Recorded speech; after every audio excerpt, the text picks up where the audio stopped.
Shalom, perkenalkan saya Irene Putri Rambono Duweru, NIM 230-389, Fakultas Ilmu Sosial dan Ilmu Politik, jurusan Sosiologi, kelas C semester 2. Pada kesempatan kali ini saya akan menjelaskan beberapa materi dari review buku kelima mata kuliah Sosiologi Komunikasi yang berjudul tentang media sosial untuk komunikasi strategi, kreatif dan aplikasi berbasis riset. Langsung saja pada pembahasan yang pertama, yaitu tentang menggunakan media sosial secara strategis. Media sosial bisa untuk penggunaan pribadi, tetapi kita juga bisa menggunakannya secara profesional. Berkali-kali kita melihat bagaimana kelompok menggunakannya untuk satu komunitas yang berinteraksi dengannya, tetapi lupa bagaimana hal ini dipandang dari perspektif lain. Di media sosial, kita perlu menemukan keseimbangan yang memungkinkan kita berinteraksi dan membuat konten yang mendidik dan memberi tahu audiens profesional kita tentang tingkat keahlian dan kepemimpinan pemikiran kita. Tetapi kita juga menginginkannya cukup pribadi sehingga kita tidak dianggap sebagai robot.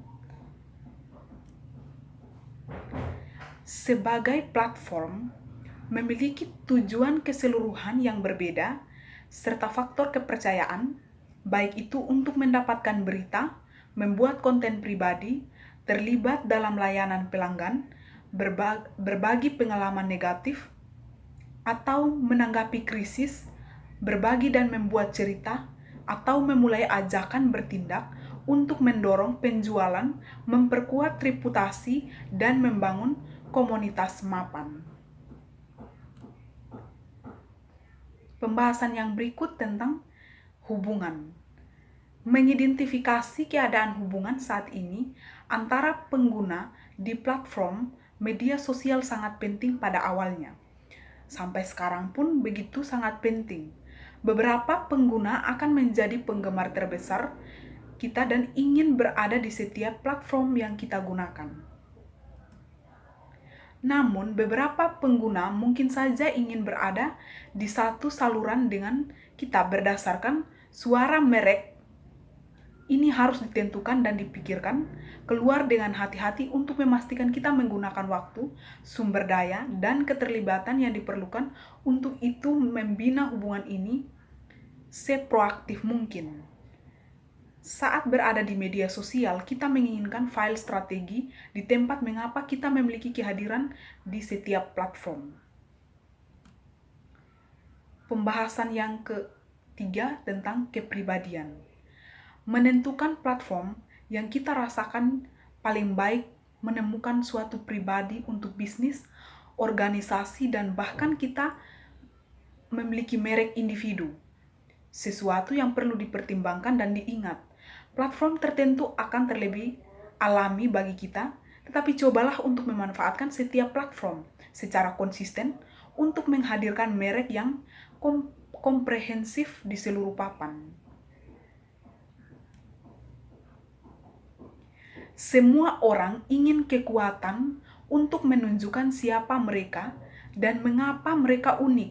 Menampilkan kepribadian kita bisa datang dalam berbagai bentuk, mulai dari membuat konten di platform seperti Snapchat untuk menampilkan video tentang berbagai tren dan aktivitas sehari-hari.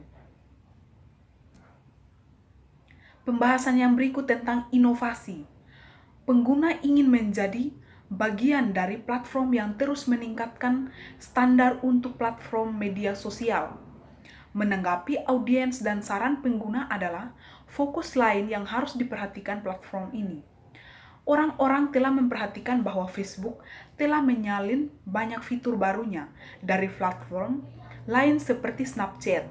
Namun lainnya platform bersedia atau setidaknya tampak bersedia untuk mendengarkan saran anggota audiens mereka fitur baru.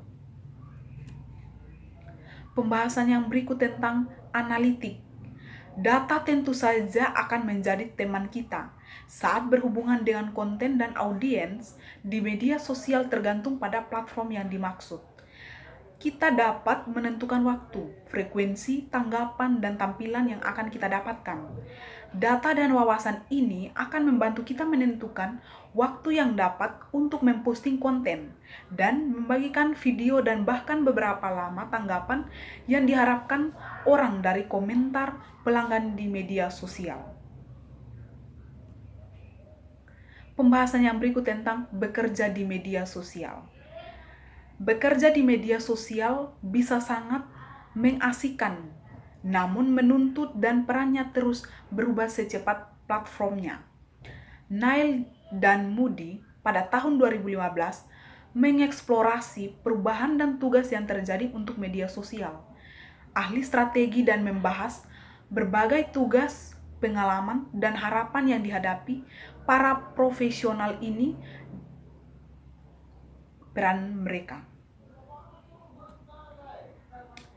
Tugas ini berkisar dari menangani masalah komunikasi hingga menguji teknologi baru dan bahkan membahas pentingnya memahami pengumpulan dan analisis data yang muncul dari platform ini.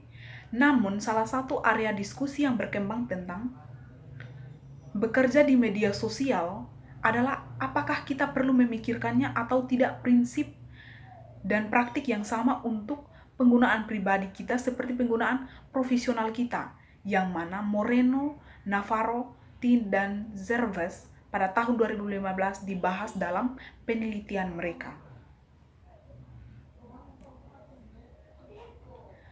Profesional yang bekerja di media sosial punya level tinggi. Pengguna platform ini dengan tujuan menciptakan pengaruh di komunitas mereka, membangun hubungan proaktif, dan menjadi pemberi pengaruh yang relevan dengan hak mereka sendiri dalam kepemimpinan pemikiran mereka lingkaran. Pembahasan yang berikut tentang menjembatani sains dan praktik media sosial. Media sosial mencakup penelitian dan pekerjaan yang didorong secara teoritis yang dilakukan untuk menjelajahi jaringan, hubungan, dan bagaimana individu menanggapi dan bereaksi terhadap berbagai pesan dan informasi online.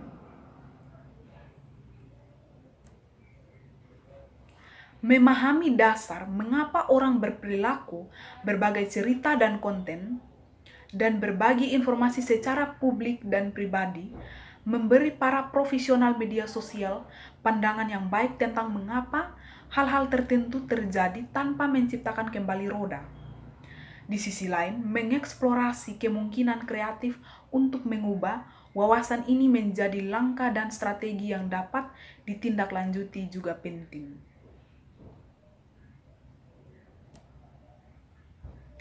Pembahasan yang berikut yaitu tentang pengertian etika.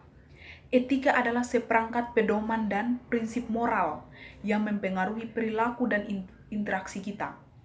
Memiliki satu set kode etik perilaku sangat penting ketika mengeksplorasi bagaimana bereaksi dan menanggapi berbagai situasi yang mungkin muncul saat kita bekerja di media sosial.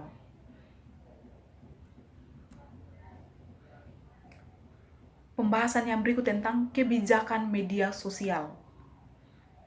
Media sosial menawarkan banyak peluang dan sumber daya bagi pengguna untuk berbagi, membuat, melaporkan, dan berkomunikasi satu sama lain.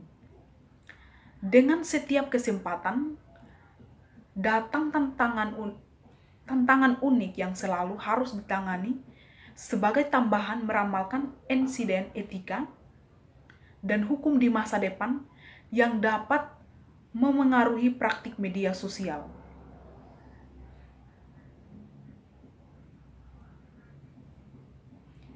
Banyak perusahaan, bisnis, organisasi berita, dan profesional memiliki kebijakan media sosial, masing-masing yang membimbing mereka melalui korespondensi online mereka.